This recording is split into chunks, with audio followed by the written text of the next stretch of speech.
2026년 1월 16일 서울중앙지방법원 제35형사부 이제 서울중앙지방법원 2025 고합 1010호 사건의 선고 공판을 진행하겠습니다. 판결을 선고하겠습니다. 특별검사가 제출한 공소장에 기재된 피고인에 대한 죄명은 특수공무집행 방해죄, 허위공문서 작성죄, 허위작성 공문서 행사죄, 대통령 기록물 관리에 관한 법률 위반죄, 공용서류 손상죄, 직권남용 권리행사 방해죄, 대통령 등의 경호에 관한 법률 위반 교사죄 및 범인 도피 교사죄입니다. 공소사실의 요지는 다음과 같습니다.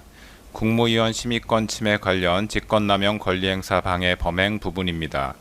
피고인은 2024년 12월 3일 22시경을 기하여 대한민국 전역에 비상계엄을 선포하기에 앞서 같은 날 20시경 국무총리 한덕수, 외교부 장관 조태열, 통일부 장관 김영호, 법무부 장관 박성재, 행정안전부 장관 이상민만을 대통령실로 불러 비상계엄 선포 계획을 알렸습니다.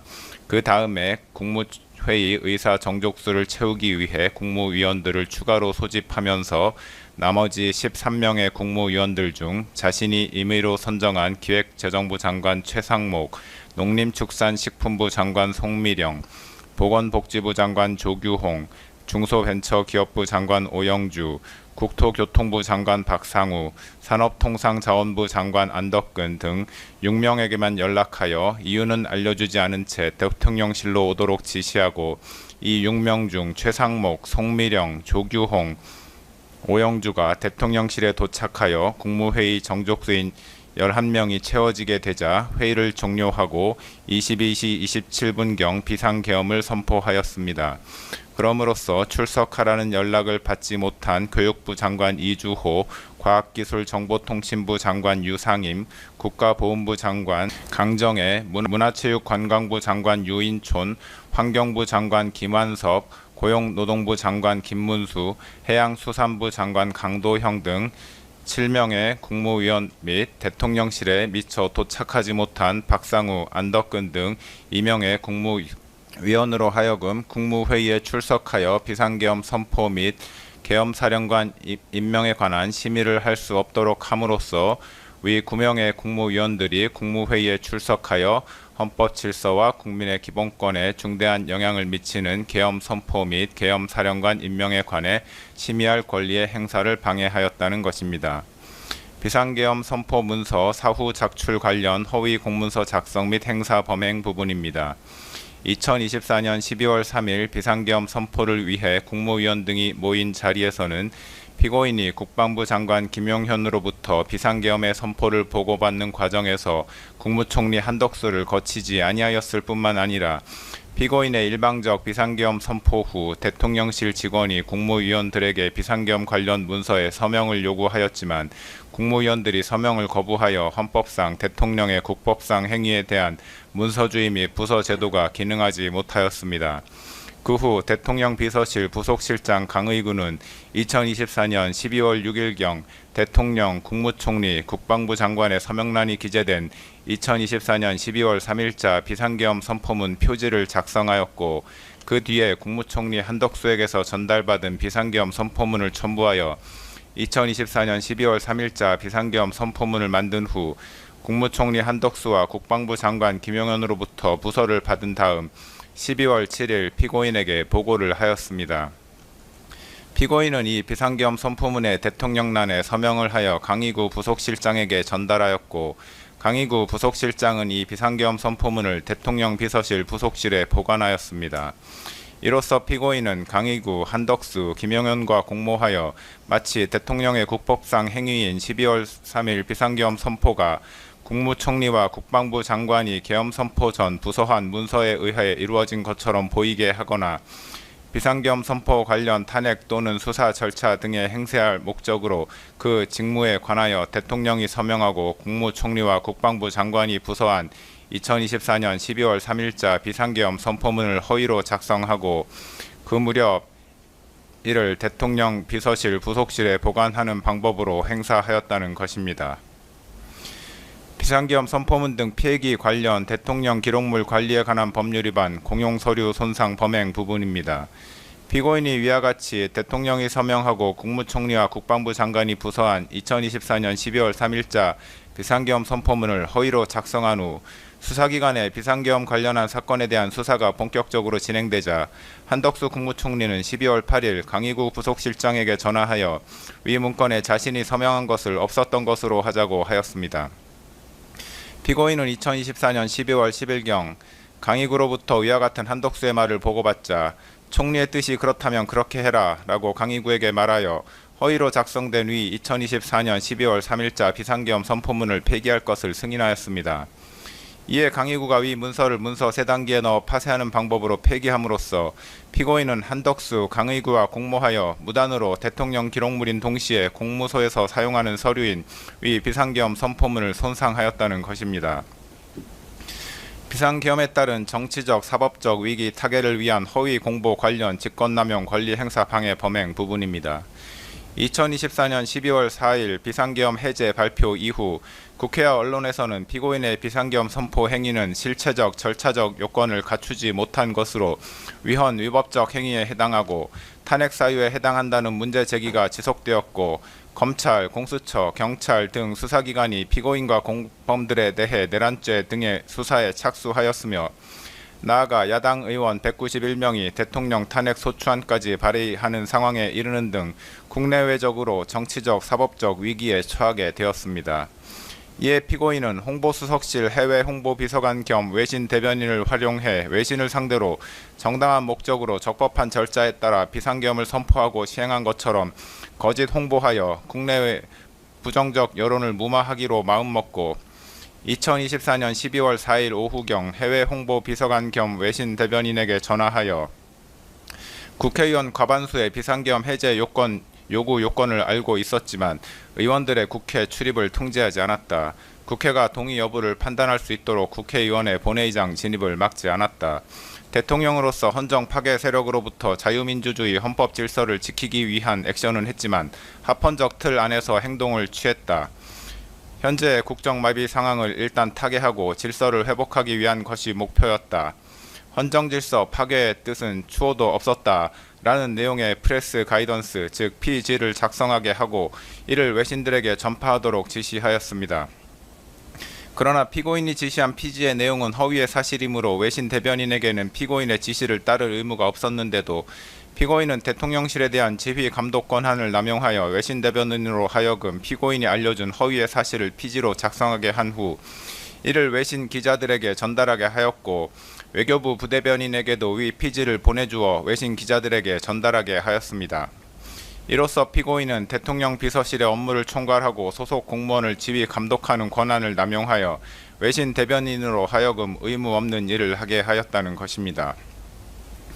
내란 수사 대비 관련 대통령 등의 경호에 관한 법률 위반 교사 범행 부분입니다.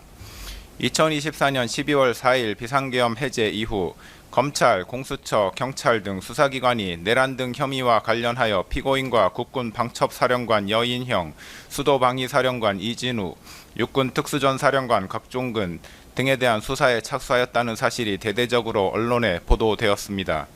그러자 피고인은 2024년 12월 7일 군 사령관들에게 지급한 비화폰을 관리하는 경호처 차장 김성훈에게 전화하여 경호처의 비화폰 관리 담당자로 하여금 여인형, 이진우, 곽종근이 사용하는 비화폰 단말기의 통화 기록 등 정보를 수사기관이 볼 수 없도록 조치하게 하라고 지시하였습니다.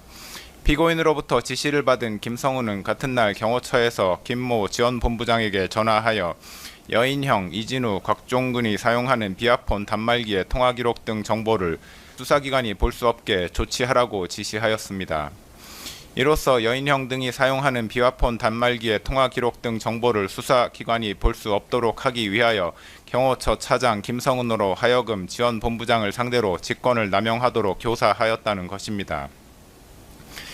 2024년 12월 30일자 체포 및 수색영장 등 재판 집행 관련 특수공무집행 방해, 직권남용 권리행사 방해 및 범인 도피 교사 범행 부분입니다.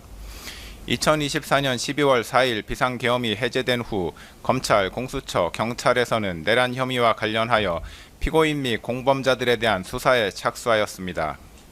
공수처는 2024년 12월 16일경부터 2024년 12월 26일경까지 피고인에게 출석 요구서를 3회 발송하였으나 피고인은 출석 요구에 응하지 아니하였고, 결국 법원은 2024년 12월 30일경 피고인에 대한 체포영장과 수색영장을 발부하였습니다.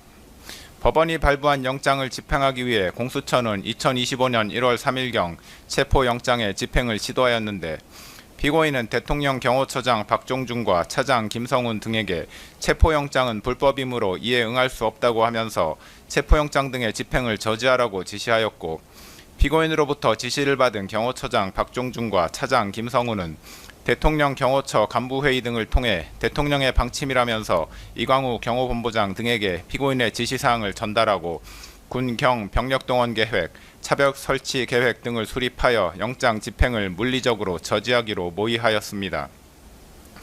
2025년 1월 3일 영장 집행이 개시되자 박종준, 김성훈 등은 대통령 경호처에 배속된 제55 경비단과 제33 군사경찰 경호대에 연락하여 병력 지원을 요청하고 대통령 경호처 소속 공무원 등을 동원하여 공관촌 1정문에서부터 대통령 관저 앞에 이르기까지 대형 버스 등을 차벽으로 설치하여 삼중의 저지선을 구축하고 차벽 주변에 대통령 경호처 소속 공무원 등으로 하여금 인간 스크럼을 짜게 하는 등의 방법으로 영장 집행 담당 공무원 등의 대통령 관저 진입을 저지하고, 그 과정에서 공수처 소속 검사, 수사관 등 영장 집행 담당 공무원을 가로막고 붙잡고 밀치는 등의 유형력을 행사하였습니다. 이로써 피고인은 박종준, 김성훈, 이광우와 공모하여 경호처 소속 공무원 등 인적 물적 자원을 동원하여 법원이 발부한 체포영장 등 재판의 집행 업무를 수행하는 공무원의 직무 집행을 방해하고 직권을 남용하여 경호처 소속 공무원 등으로 하여금 영장 집행 담당 공무원들에게 유형력을 행사하게 하는 등 의무 없는 일을 하게 하였으며, 박종준, 김성훈, 이광우로 하여금 피고인을 도피하게 하도록 교사하였다는 것입니다. 2025년 1월 7일자 체포 및 수색영장 등 재판 집행 관련 직권남용 권리행사 방해 범행 부분입니다.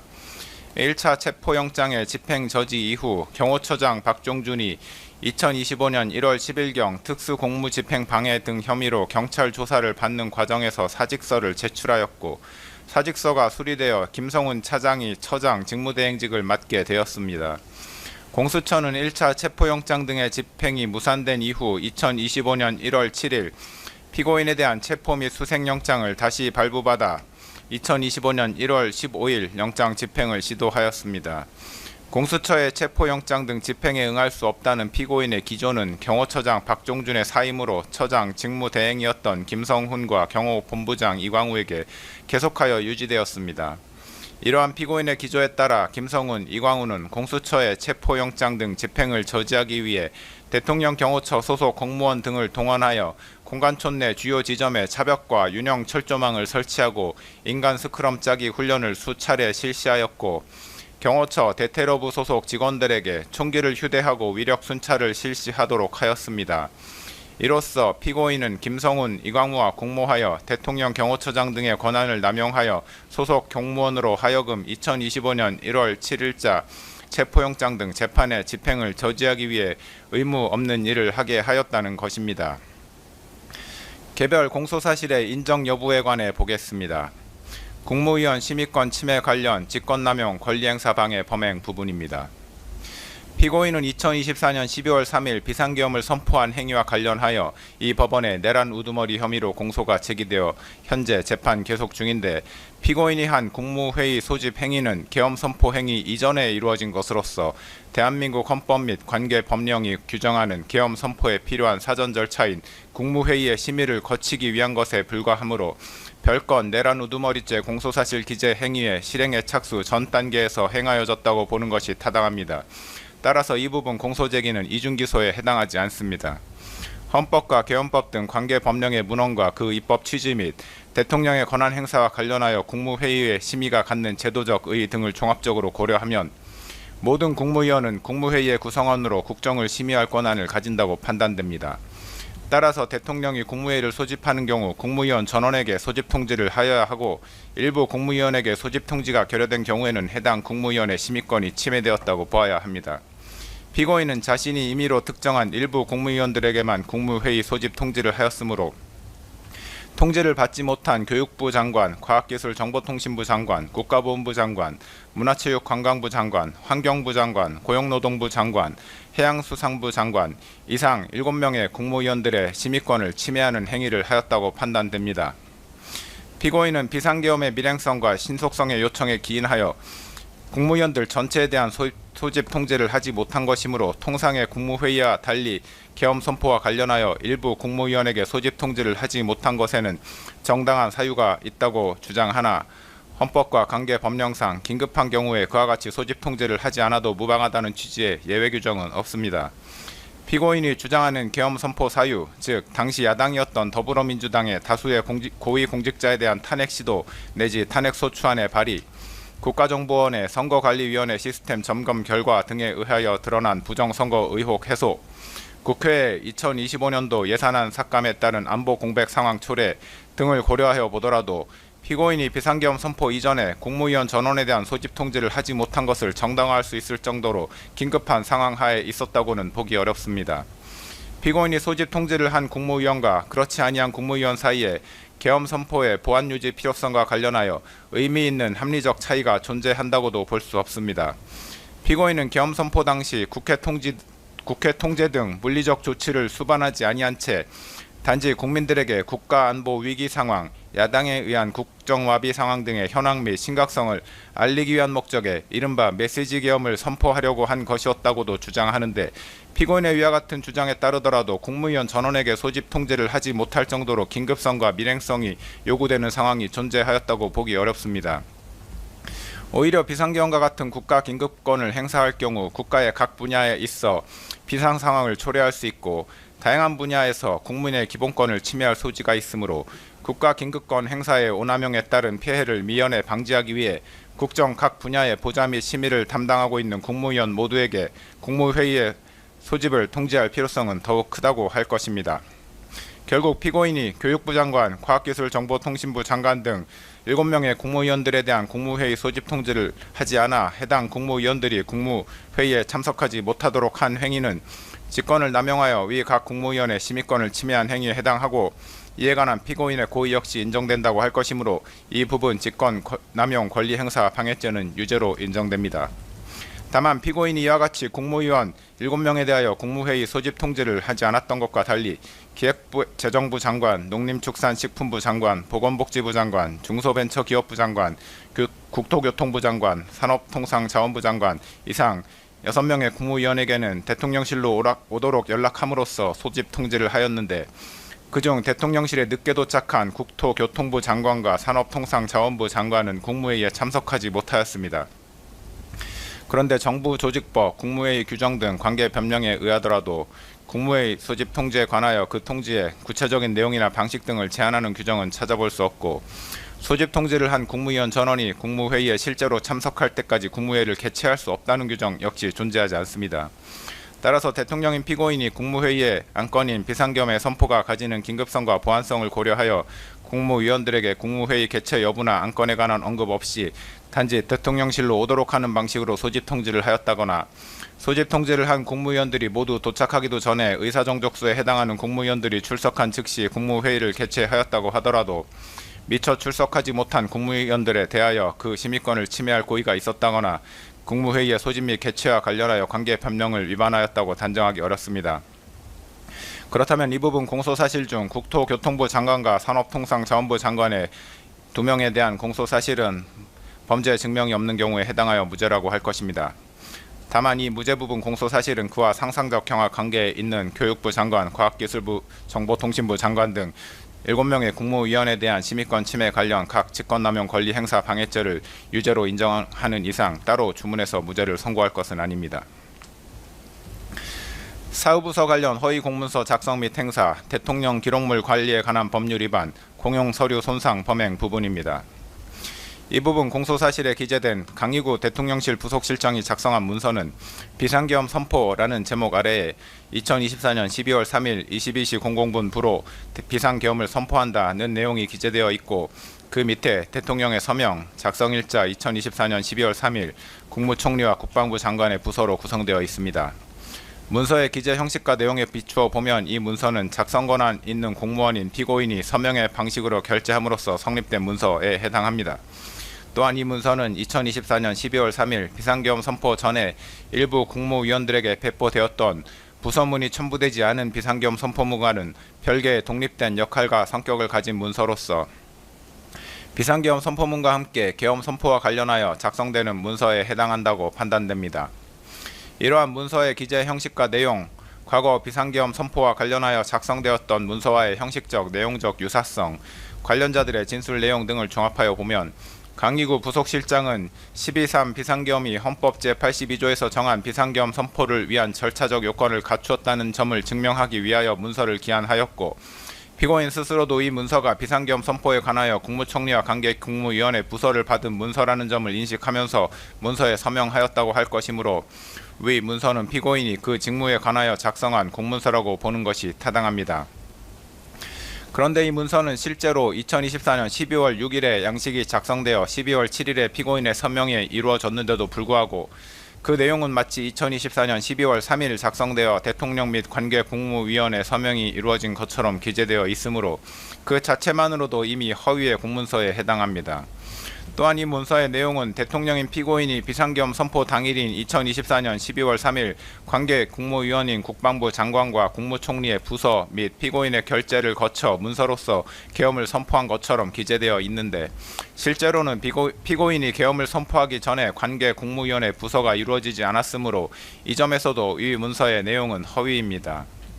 피고인은 강희구 부속실장이 가져온 위 문서를 보고 서명을 하였고, 서명 당시 문서에 기재된 작성 및 결재 일자와 실제 작성 및 결재 일자가 상이하다는 점 및 계엄 선포 전에 관계국무위원회 부서가 이루어지지 않았는데도 불구하고 위 문서에 마치 계엄 선포 전에 국방부 장관과 국무총리의 부서가 이루어진 것처럼 기재되어 있다는 점을 명확히 인지하면서 문서에 서명하였으므로 허위 공문서 작성죄에 고의가 있었다고 충분히 인정됩니다.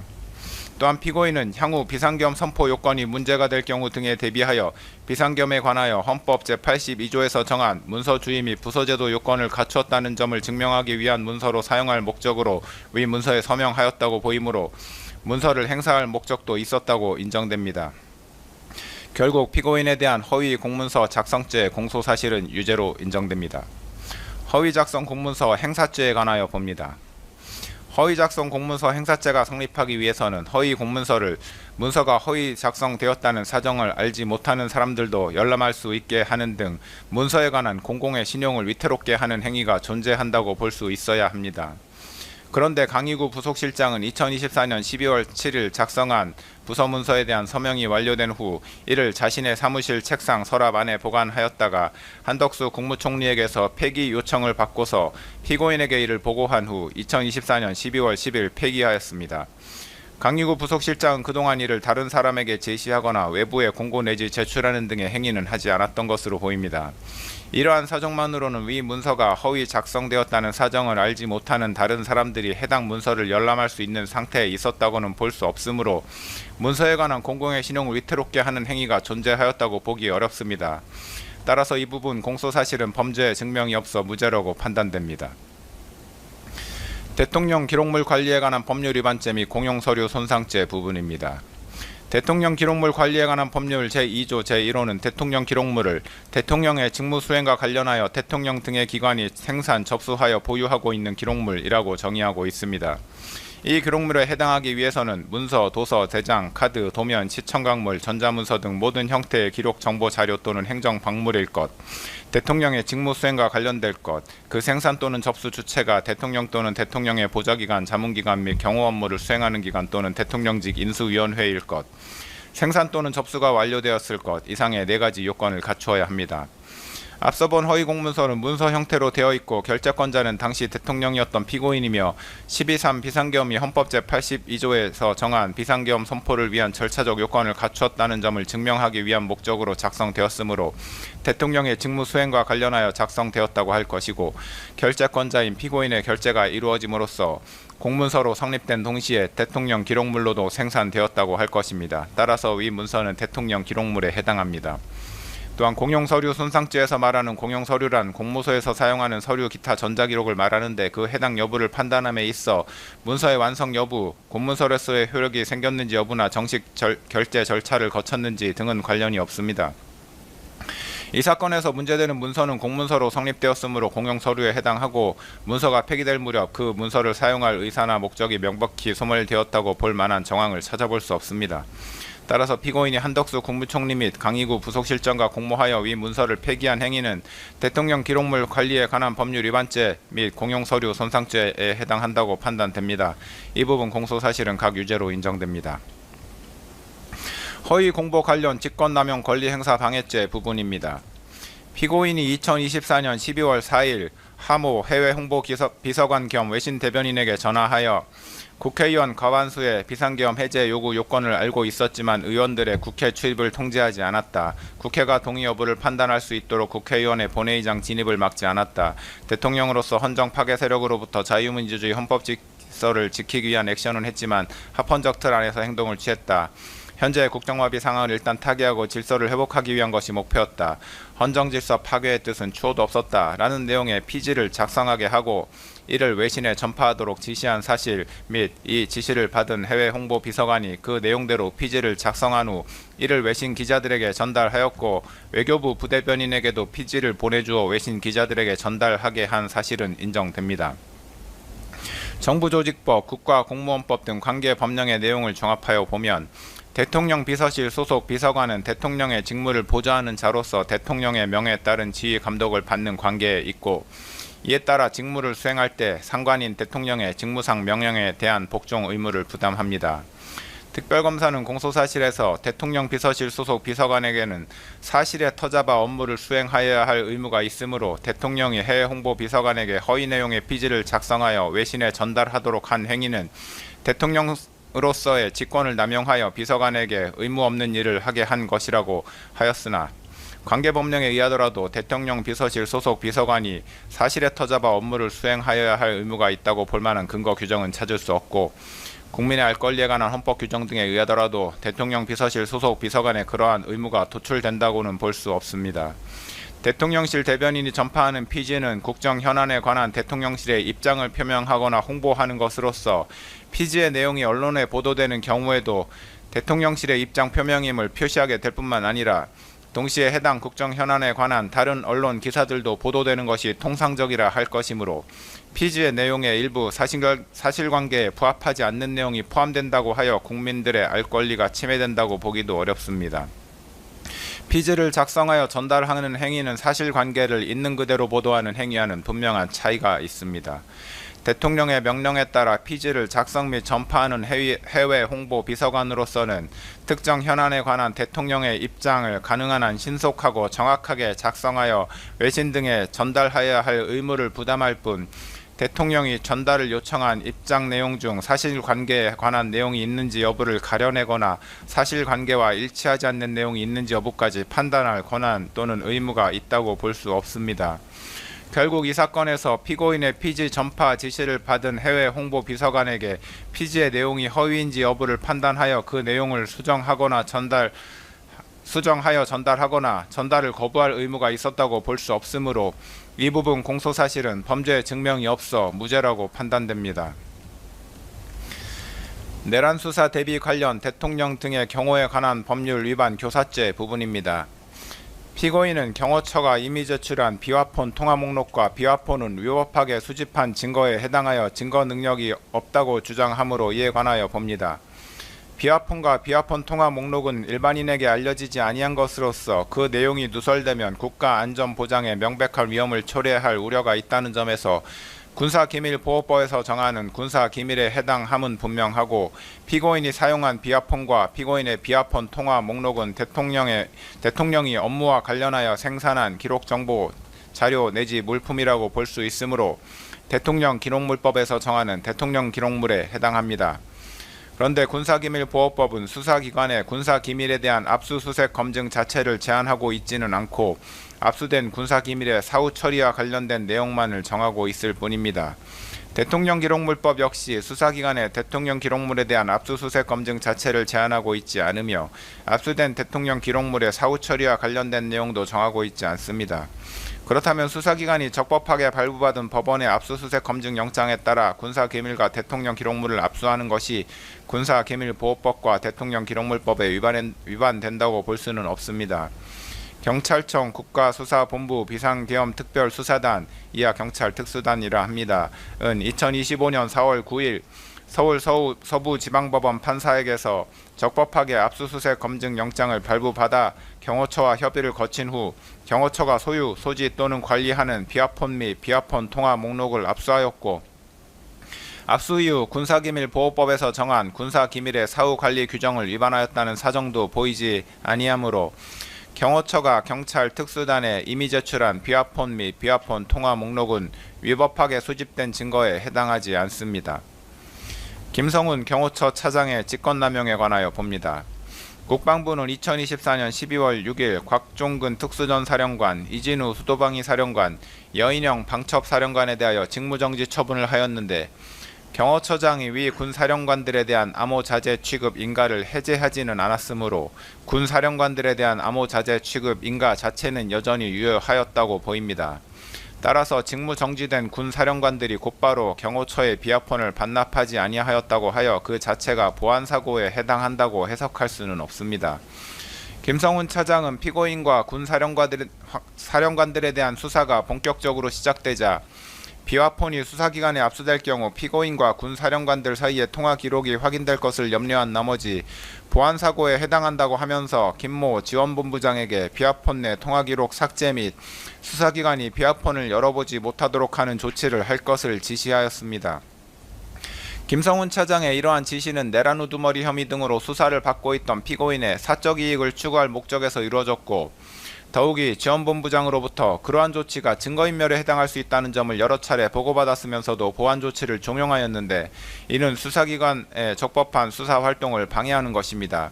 따라서 김성훈 차장은 국가공무원으로서 업무를 수행함에 있어 법령을 준수하여야 할 의무를 위반하였다고 판단됩니다. 김성훈 차장의 지시에도 불구하고 지원본부장은 비아폰에 저장된 통화 기록을 삭제하거나 원격 로그아웃 조치를 하지 아니하여 수사기관이 비아폰을 열어보지 못하게 하는 등 구체적인 권리행사 방해의 결과가 발생하지는 않았습니다. 그러나 구체적인 권리행사 방해의 결과가 발생하지 않았다고 하더라도 대통령 경호법상 직권남용죄는 성립합니다. 피고인은 2024년 12월 7일 김성훈 차장에게 전화하여 비아폰에 대한 조치를 지시하였는데 피고인의 지시는 피고인과 군사령관들에 대한 수사에 대비하기 위한 것으로 이해되고 김성훈 차장으로부터 증거인멸의 우려가 있다는 취지의 보고를 받았는데도 비아폰에 대한 조치를 재차 지시하였습니다. 피고인의 김성훈 차장에 대한 위와 같은 지시는 결국 수사기관이 비아폰을 열어볼 수 없도록 조치하라는 것이었습니다.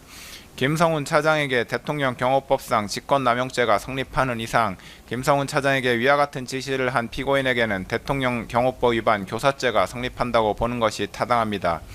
이 부분 공소사실은 유죄로 인정됩니다.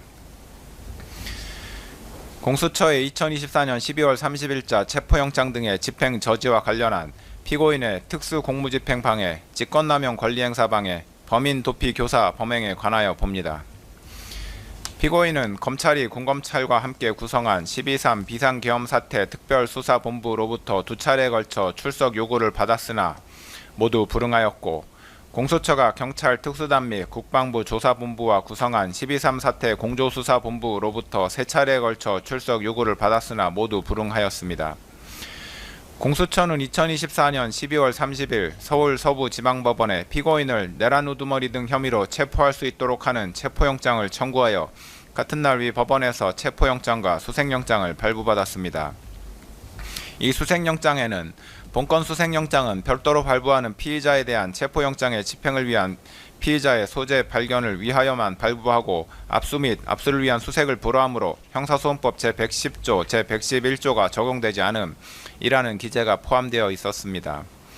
이 체포영장과 수색영장을 발부받은 공수처가 피고인의 직권남용 권리행사 방해 및 내란 우두머리 혐의에 관하여 수사권이 있는지에 관하여 봅니다. 공수처는 고위공직자 범죄 및 관련 범죄에 관하여 수사권이 있습니다. 형법 제123조의 직권남용 권리행사 방해죄는 공수처가 수사할 수 있는 고위공직자 범죄에 해당합니다. 피고인은 대통령으로서 헌법 제84조에 따라 내란 또는 외환의 죄를 범한 경우를 제외하고는 재직 중 형사상의 소출을 받지 아니하나 헌법 제84조는 형사상 소출을 받지 아니한다고만 규정하고 있을 뿐이고 헌법 및 법률에서 대통령에 대한 수사를 제한하고 있지는 아니한 점, 수사기관의 수사는 형사상 소출을 반드시 전제하는 것은 아니므로 형사상 소추와 수사기관의 수사는 분명히 구분된다는 점 등에 비추어 보면 공수처는 대통령 신분이었던 피고인의 형법상 직권남용 권리행사 방해 혐의에 대하여 수사를 할 수 있다고 판단됩니다. 공수처는 피고인의 직권남용 권리행사 방해 혐의에 대하여 수사를 하던 중 피고인의 내란 우두머리 혐의가 직권남용 권리행사 방해에 관련 범죄에 해당한다고 판단하여 피고인의 내란 우두머리 혐의에 대한 수사에 착수하였습니다. 피고인의 직권남용 권리행사 방해 혐의와 내란 우두머리 혐의는 사실관계가 동일하여 중간행위나 다른 원인의 매개 없이 직접 연결되고 직권남용 권리행사 방해 혐의에 대한 수사 과정에서 자연스럽게 피고인의 내란 우두머리 혐의가 드러날 수밖에 없는 관련성이 인정되므로 공수처는 피고인의 내란 우두머리 혐의를 관련 범죄로서 수사할 수 있습니다. 따라서 공수처는 피고인의 직권남용 권리행사 방해 및 내란 우두머리 혐의에 관하여 모두 수사권이 있습니다. 2024년 12월 30일자 체포영장 등이 관할을 위반한 것인지에 관하여 봅니다. 공수처법상 대통령이었던 피고인에 대한 내란 우두머리죄 및 직권남용 권리행사 방해죄는 공수처에 수사권이 있기는 하지만 공수처 검사가 직접 공소를 제기할 수 있는 범죄는 아닙니다. 이 경우 공수처는 수사관계 서류와 증거물을 서울중앙지방검찰청 소속 검사에게 송부하여야 하는데 서울중앙지방검찰청이 공수처로부터 송부받은 사건을 반드시 서울중앙지방법원에 공소 제기해야 하는 것은 아닙니다. 공수처법은 공수처 검사가 공소를 제기하는 고위공직자 범죄 등 사건의 제1심 재판은 서울중앙지방법원에 관할로 한다라고 정하고 있을 뿐입니다. 한편으로 공수처법은 형사소송법을 준용하도록 하고 있으므로 결국 공수처의 영장 청구에 관한 재판의 관할은 형사소송법에 따라 정해진다고 보는 것이 타당합니다. 피고인의 내란 우두머리 및 직권남용 권리행사 방해 범행은 서울 용산구에 위치한 대통령실에서 이루어졌고 공수처가 피고인의 혐의 사실에 대하여 수사할 당시 피고인은 서울 용산구에 있는 대통령관저에서 거주하였으므로 형사소송법에 따라 서울 용산구를 관할하는 서울 서부지방법원의 형사소송법상 토지관할이 인정됩니다. 따라서 공수처가 피고인에 대한 체포영장 등을 서울 서부지방법원에 청구하여 이 법원에서 영장을 발부받은 것은 관할 위반에 해당하지 않습니다. 서울 서부지방법원의 2024년 12월 3일자 수색영장에 본건 수색영장은 별도로 발부하는 피의자에 대한 체포영장의 집행을 위한 피의자의 소재 발견을 위하여만 발부하고 압수 및 압수를 위한 수색을 보라하므로 형사소송법 제110조, 제111조가 적용되지 않음이라고 기재되어 있는 것으로 인하여 이 영장이 위법 무효인지에 관하여 봅니다. 형사소송법 제110조 제1항은 군사상 비밀을 요하는 장소는 그 책임자의 승낙 없이는 압수 또는 수색할 수 없다고 규정합니다. 이 조항이 군사상 비밀이라는 대상 또는 목적물에 관한 규정인지 군사상 비밀을 요하는 장소라는 장소적 제한에 관한 규정인지가 불분명하나 군사상 비밀이라는 대상 또는 목적물에 관한 규정으로 이해하는 것이 타당합니다. 그렇다면 군사상 비밀은 물건의 발견을 목적으로 하는 수색의 경우에는 위 조항에 따라 책임자의 승낙이 없이는 수색을 할 수 없지만 군사상 비밀을 요하는 장소에서 피의자를 체포하기 위한 수색의 경우에는 위 조항이 적용되지 않는다고 해석해야 할 것입니다. 나아가 위 조항은 수사기관의 압수 또는 수색과 같은 대물적 강제처분에 관한 것이므로 체포와 같은 대인적 강제처분에 있어서는 적용되지 않음이 분명합니다.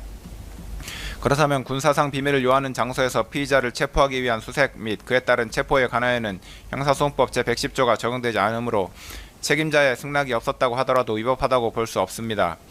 서울 서부지방법원 영장 담당 판사가 일부 기각 취지를 밝히면서 형사소송법 제110조, 제111조가 적용되지 않음이라고 기재하였더라도 이와 같은 내용이 새로운 법률적인 효과를 발생시키는 것은 아닙니다.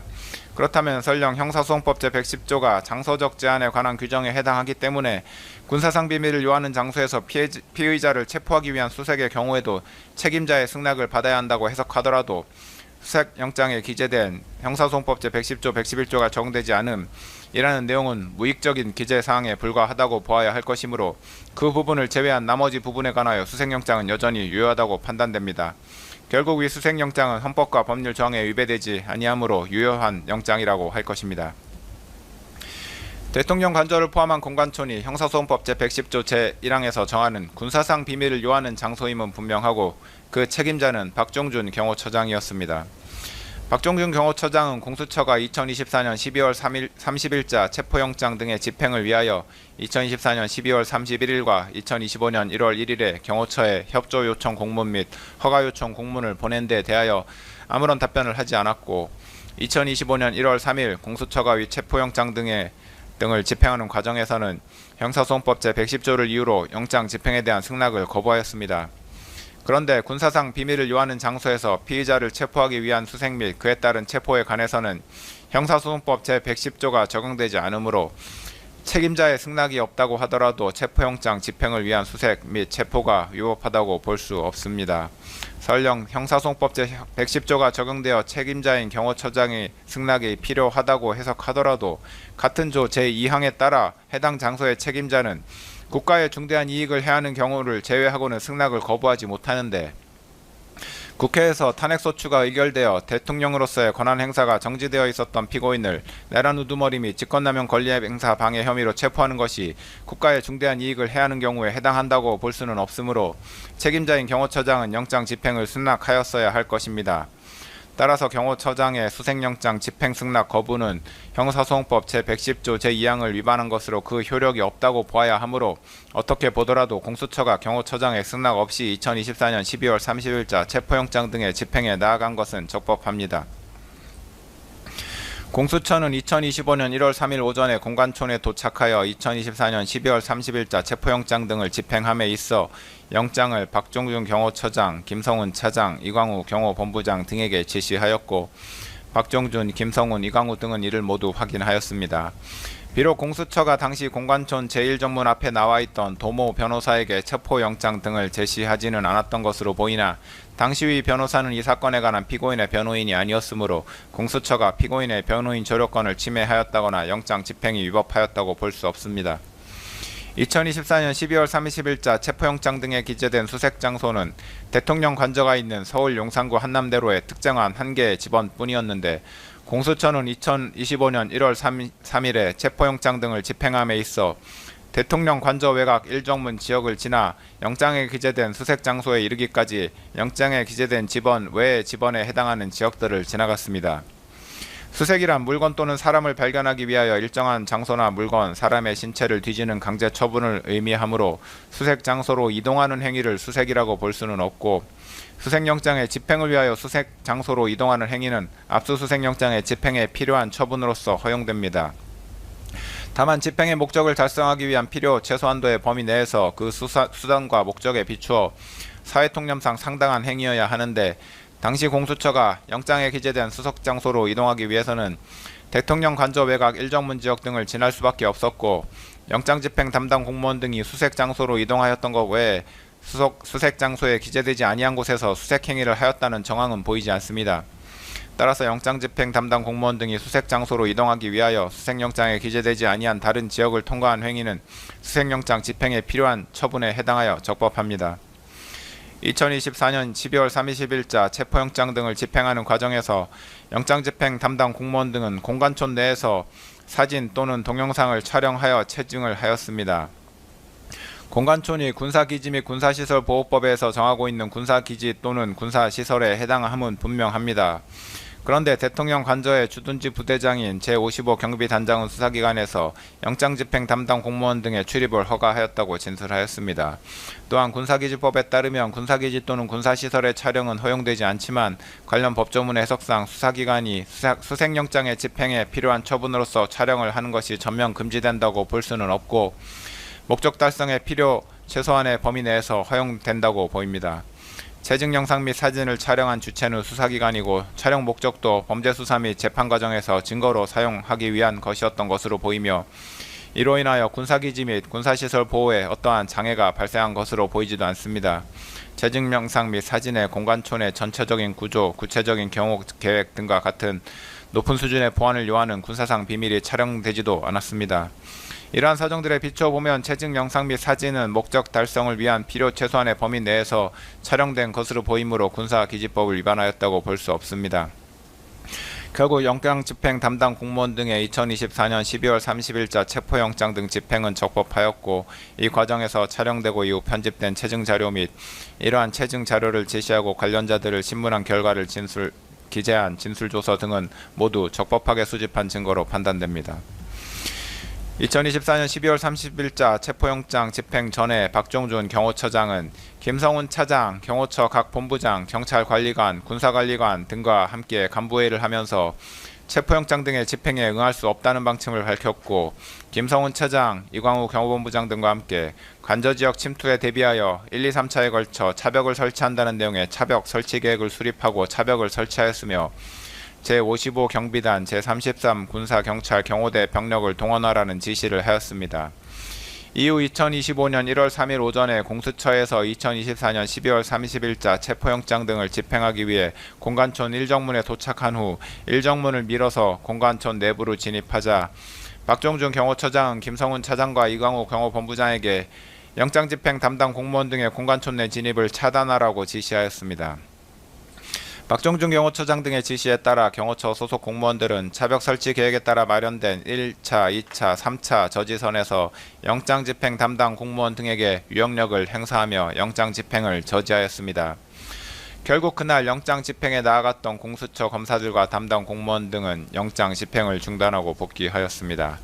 이와 같이 박종균 경호처장, 김성훈 차장, 이광우 경호본부장은 이 부분 공소사실 기재 범행을 사전에 공모하였고, 이러한 공모에 따라 영장집행 담당 공무원 등이 2024년 12월 30일자 체포영장 등을 집행하지 못하도록 경호처 소속 공무원들을 지휘하여 경호처 소속 공무원들이 영장집행 담당 공무원 등에게 유영력을 행사하도록 한 사실이 인정됩니다.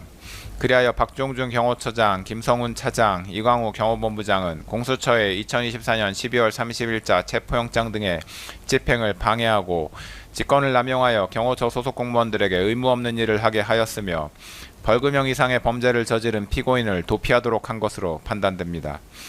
특별검사는 공소사실에서 김신 경호처 가족경호부장도 박종준 경호처장 등과 공모하여 이 범행을 한 것으로 기재하였으나, 가족경호부장의 지위에 있었던 김신은 본부장급이 참여하는 간부회의에 참석하지 않았던 것으로 보이고, 가족데스크에 추가로 비치되었던 3단본과 케이블 타이의 비치를 자신이 지시하지도 않은 것으로 보이는 점 등에 비추어 보면 제출된 증거만으로는 김신이 박종준 경호처장 등과 이 부분 범행을 공모하였다고 인정하기 어렵습니다.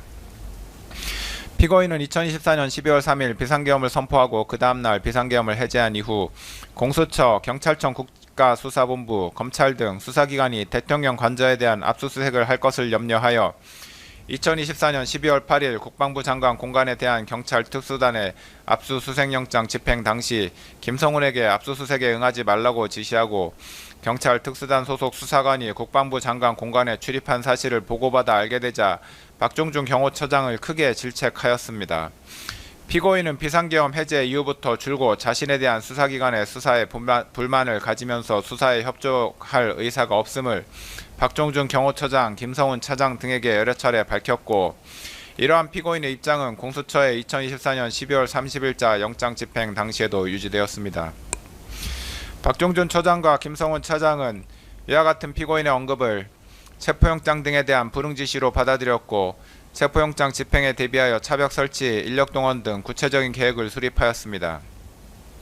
피고인은 박종준 처장과 김성훈 차장으로부터 영장집행 담당 공무원 등이 2024년 12월 30일자 체포영장 등을 집행하기 위하여 공관촌에 진입하는 과정, 이를 경호처 소속 공무원들이 저지하는 과정, 공수처 검사와 박종준 처장이 협의하는 과정 등 전반적인 2024년 12월 30일자 체포영장 등의 집행 과정을 보고받았고, 공수처 검사가 이정문을 확인하지 못하도록 하는 등 공수처의 2024년 12월 30일자 체포영장 등 집행에 불응하겠다는 입장을 보였습니다. 피고인이 2014년 12월 12일부터 국회 탄핵소추 의결로 인하여 권한 행사가 정지되었기 때문에 그때부터 2025년 1월 3일까지 대통령으로서 직무 권한을 가지지 못하였음은 분명하나, 이 부분 공소사실은 피고인이 박종준 경호처장, 김성훈 차장, 이광우 경호본부장과 공모하여 그들의 직권을 남용하여 경호처 소속 공무원으로 하여금 의무 없는 일을 하게 하였다는 것이고, 형법 제33조 본문에 따라 신분범의 경우 비신분자와 공범이 될 수 있으므로 피고인에 대해서 직권남용 권리행사 방해죄 공모 공동 정범이 충분히 성립합니다. 따라서 피고인에 대한 이 부분 특수공무집행 방해죄, 직권남용 권리행사 방해죄, 범인도피 교사죄의 공소사실은 모두 유죄로 인정됩니다. 2025년 1월 7일자 체포영장 등의 집행과 관련한 피고인의 직권남용 권리행사 방해 범행에 관하여 봅니다. 공수처는 2024년 12월 30일자 체포영장 등의 유효기간이 만료되자 2025년 1월 6일 서울 서부지방법원에 피고인에 대한 체포 및 수색영장을 다시 청구하여 1월 7일에 이를 발부받았습니다. 이후 공수처는 2025년 1월 15일에 이 체포영장 등을 집행하였습니다. 2025년 1월 7일자 체포영장 등을 집행하는 과정에서도 영장집행 담당 공무원 등은 사진 또는 동영상을 촬영하여 체증을 하였는데 앞서 본 바와 같은 이유로 이러한 체증 영상 및 이를 제시하고 관련자들을 신문한 결과를 기재한 진술조서 등도 위법하게 수집된 증거에 해당하지 않습니다. 공수처는 2025년 1월 7일자 체포영장을 집행함에 있어서 당시 박종준 경호처장의 사직으로 인하여 경호처장 직무 대리로서 책임자의 지위에 있었던 김성훈 차장의 영장 집행에 관한 승낙을 받지 아니하였고 영장 집행을 위하여 영장에 기재된 수색장소 이외의 지역들을 통과하였는데 앞서 본 바와 같은 이유로 이러한 사정들로 인하여 영장 집행이 위법하였다고 볼 수는 없습니다. 2024년 12월 30일자 체포영장 등의 집행이 저지된 이후에도 박종준 처장, 김성훈 차장, 이광우 경호본부장 등 경호처 지휘부는 영장 집행에 응할 수 없다는 입장을 그대로 유지하였고 박종준이 경호처장에서 사직한 이후 김성훈 차장과 이광우 경호본부장은 경호처 소속 공무원들에게 공수처의 영장 집행에 대해서 더욱 강경한 입장을 피력하면서 영장 집행에 대비하여 및 윤형 철조망 설치, 인간 스크럼 훈련, 총기 배치와 위력 순찰을 지시하였습니다. 이러한 업무들은 경호 업무와 관련 없는 것이므로 김성훈 차장과 이광우 경호본부장은 직권을 남용하여 경호처 소속 공무원으로 하여금 의무 없는 일을 하게 한 것으로 판단됩니다.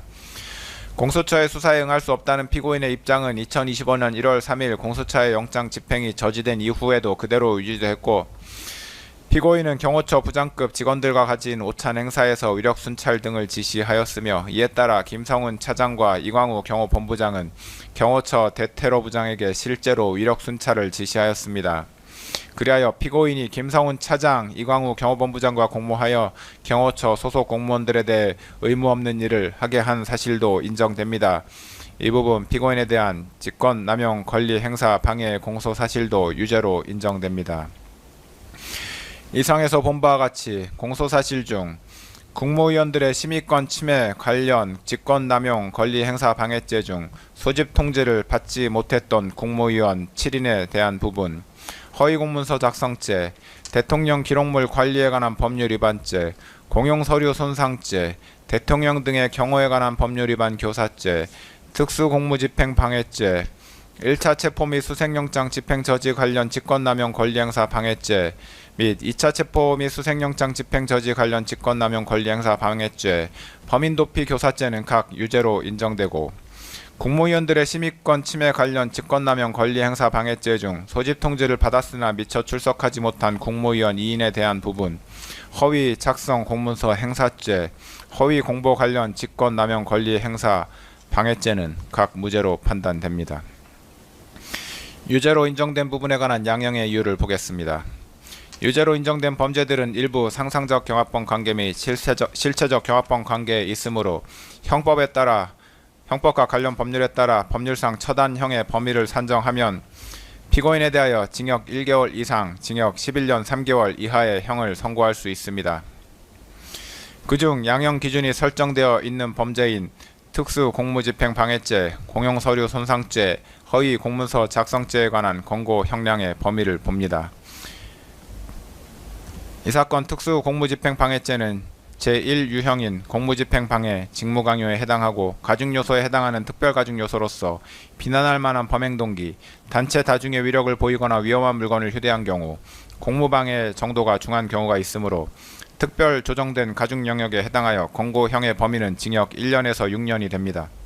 공용서류 손상죄는 제1유형인 공용물 무효에 해당하고 특별 양형인자는 없으므로 기본 영역에 해당하여 권고형의 범위는 징역 6개월에서 1년 6개월이 됩니다.